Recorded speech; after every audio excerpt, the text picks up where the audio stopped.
Boot camp. इस दुनिया में अगर किसी को मौत से डर नहीं लगता तो वो है गोरखा रेजिमेंट के जवान। तभी तो भारत के पूर्व सेना अध्यक्ष रहे सैम मानेकशॉ ने कहा है कि अगर कोई कहता है कि उसे मरने से डर नहीं लगता, या तो वो झूठ बोलता है या तो फिर वो गोरखा है। दोस्तों, इस रेजिमेंट के भरोसे तो अंग्रेजों ने दूसरे विश्व युद्ध में हिटलर से टक्कर ली थी।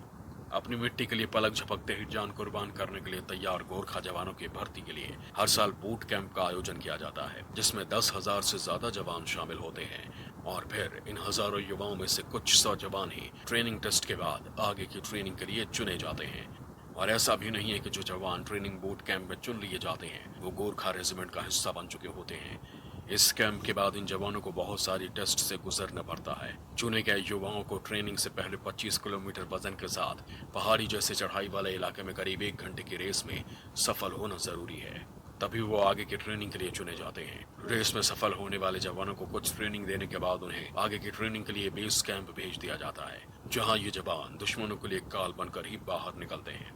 गोरखाओं के बारे में कहा जाता है कि जब वो अपने कोखरी निकालता है तो दुश्मन का खून बहाए बिना मयान में वापस नहीं जाता। दोस्तों, अगर आप सोच रहे हैं कि गोरखा आर्मी सिर्फ भारत में ही है, तो ऐसा नहीं है। नेपाल आर्मी और भारतीय आर्मी के गोरखा रेजिमेंट के अलावा ब्रिटेन आर्मी का गोरखा बहादुरी के लिए मशहूर है। अपनी बहादुरी से गोरखा पलटन ने भारत के लिए कई युद्ध